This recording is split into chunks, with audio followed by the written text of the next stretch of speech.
This picture is going viral with Bria Hartley with the sinister grin, right? This malevolent look that's on her face right now. Clearly smiling after injuring Sophie Cunningham, man. The basketball community is absolutely livid after witnessing Bria Hartley transform into a complete antagonist, taunting Sophie Cunningham moments after sending her crashing to the hardwood. Hartley and the Sophie Cunningham attack. Guys, for this one here, we got to go all the way up to Connecticut. That's right. We're diving into an incident so ruthlessly cold that the entire women's basketball universe continues to erupt in outrage. Look like more evidence is definitely coming out of the pipeline in regards to Sophie Cunningham and Bria Hartley. Now, we know there was a situation that took place in the second quarter of the game, possibly at the 8-minute, 9-second mark. That is a Bria Hartley, diving into the knees of Sophie Cunningham. Now, we know that play has since went viral, and I'm here to tell you more news is coming out in regards to Bria Hartley, and it looked like she was kind of pleased with what she done. Here's what makes it even more infuriating. League officials have remained completely silent. Zero consequences, zero responsibility, nothing except deafening quiet. The controversy now rages on. Should Hartley face immediate suspension, or will this get swept under the rug as just competitive basketball? How does she magically lower her shoulder into Sophie Cunningham's legs? Can somebody please explain that to me? Can somebody please explain those physics? Again, don't want to hear it, because this is a dirty player. Let's break down exactly what transpired, because this transcended a standard foul. This crossed into something much more sinister. The chaos erupted in Connecticut during the second period, roughly 8 minutes remaining on the clock. Sophie Cunningham was positioning herself defensively. Suddenly, Bria Hartley apparently decided regular basketball wasn't sufficient, launching what resembled a professional wrestling maneuver. She lunged directly at Sophie's lower extremities, and instantly, Cunningham collapsed onto the court, writhing in agony. Tries to slide over right there, and Hartley just kind of falls and makes collision with that. Certainly, athletes get entangled frequently during games. However, this particular incident, this didn't appear accidental whatsoever. It seemed premeditated, purposeful, strategic. The footage went viral within minutes because every witness reached the identical conclusion. Hartley targeted low, Sophie went down hard, and then emerged the response that transformed an already questionable play into a massive scandal. That has since went viral. Somebody sent me this late last night, and this is the face of Bria Hartley, man, laughing. She's laughing after colliding with none other than Sophie Cunningham. Evil, vicious, malicious, just my goodness, bro. Rather than displaying any empathy, rather than verifying Sophie's condition, Hartley actually chuckled. She celebrated as if she'd executed some spectacular highlight reel moment. That mocking behavior, that's what launched fans into complete hysteria. Digital platforms ignited immediately. Descriptions like brutal, callous, shameful dominated feeds everywhere. Honestly, those characterizations were accurate. The visual narrative couldn't have appeared worse. Sophie sprawled across the floor, gripping her knee, while Hartley beamed like she'd just nailed a championship-winning shot. My goodness. Except she didn't sink a clutch basket. She targeted someone's limbs. That has emerged with Bria Hartley smiling and laughing over this incident of Sophie Cunningham being hurt. Here's the truly bizarre element. Typically, when an athlete collapses like that, broadcast crews immediately switch to frame-by-frame analysis, examining whether malicious intent existed. But during this instance, cameras redirected elsewhere. Announcers proceeded as though nothing significant occurred. Zero sense of urgency, zero examination, simply routine coverage. That's absolutely mind-boggling because Sophie Cunningham isn't some unknown reserve player. She's an essential component for Phoenix. Yet the way it got minimized felt like the organization wanted to act like nothing serious had transpired. Supporters weren't deceived, however. Then came the photograph. An observant photographer captured Hartley grinning immediately following the collision, and when that image surfaced on social media, I think it's one of those things where people are looking people are looking too much into things. Smiling or not, nothing intentional happens in basketball. And on the other hand, Sophie hard fouling a player, like, yeah, she got called for attack. Like, I think we're looking too much into this. I think we are looking too much into this. The fury intensified exponentially. That single frame conveyed everything. Sophie wincing in anguish, Hartley smirking smugly. From that instant, the rage reached explosive levels. Supporters labeled her careless, hazardous, ruthless. People didn't limit themselves to this isolated event. They began investigating Hartley's past, highlighting she's maintained a track record for dangerous play previously.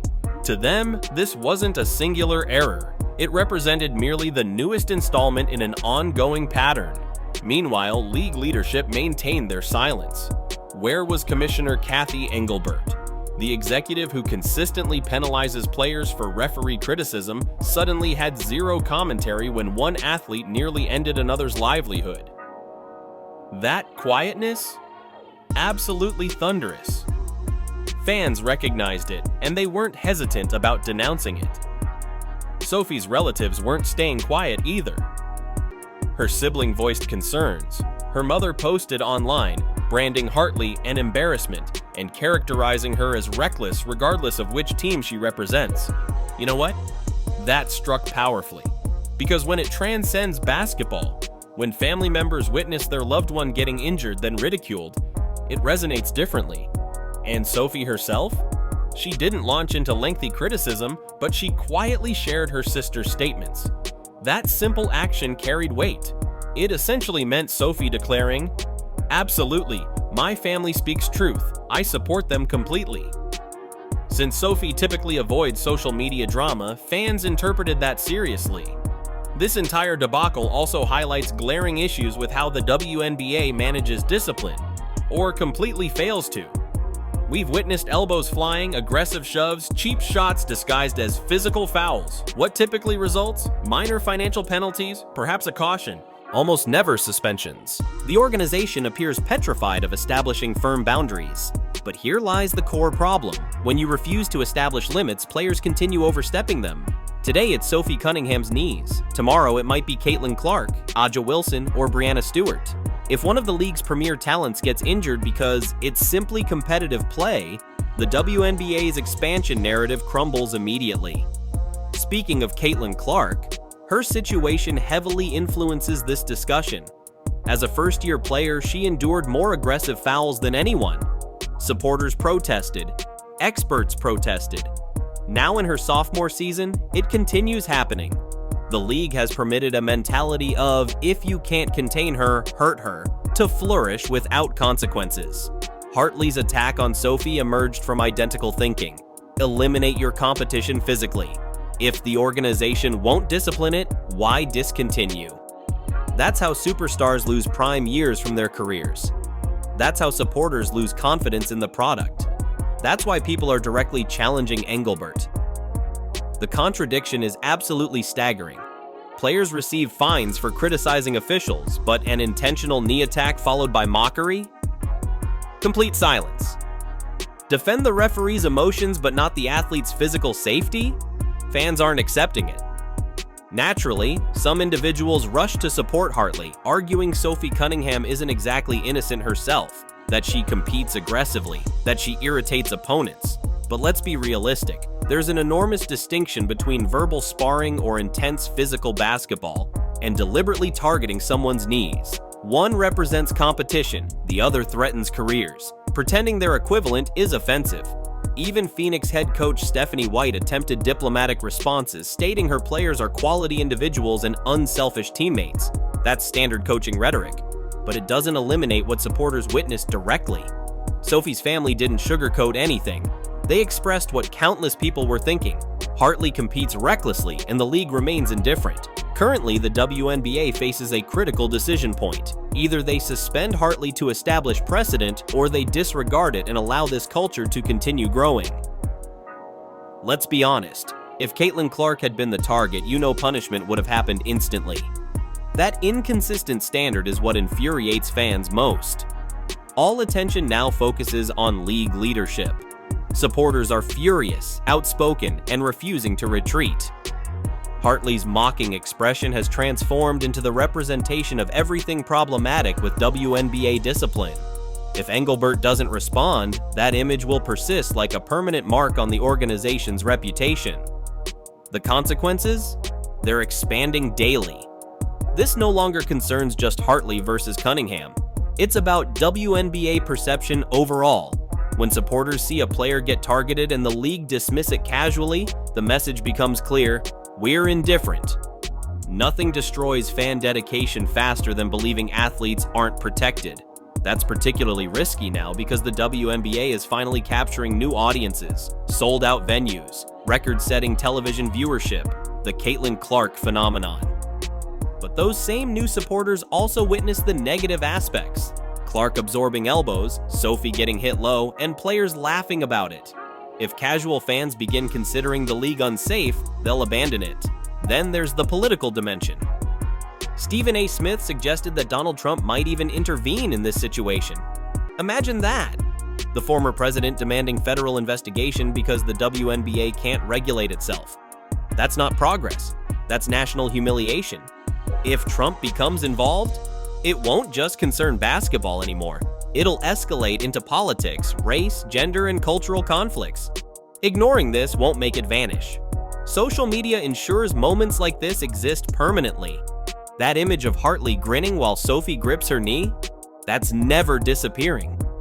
Unless the league implements genuine discipline, it'll continue defining the WNBA's identity. Cheap shots, zero punishment, stars left exposed. Don't assume players aren't observing. Caitlin Clark's team is monitoring closely. So are Aja Wilson, Brianna Stewart, and others. If they believe the league won't protect them, what follows? Demonstrations? Players boycotting games? Internal divisions within teams? All scenarios remain possible if nothing transforms. The WNBA loves promoting itself as a sisterhood, a family unit. But families don't laugh when one member is lying injured on the ground. Families don't remain silent when someone's career faces jeopardy. The hypocrisy is obvious, and supporters recognize it. Ultimately, this transcended a simple foul. It wasn't spontaneous emotion. It was reckless, malicious, and part of an established pattern. Unless the WNBA responds appropriately, it won't just be Sophie Cunningham suffering consequences. The league's credibility will be at stake. So here's the pressing question. Will the WNBA finally take action? Or are they simply waiting for this to become a media circus driven by political and journalistic chaos? Because fans are monitoring, players are monitoring, and time is diminishing rapidly. If this situation has you equally outraged, make sure to smash that like button and subscribe, because this story is far from finished. Join our community of fans who aren't afraid to call out what's wrong with the league. Subscribe now, and let's hold the WNBA accountable together.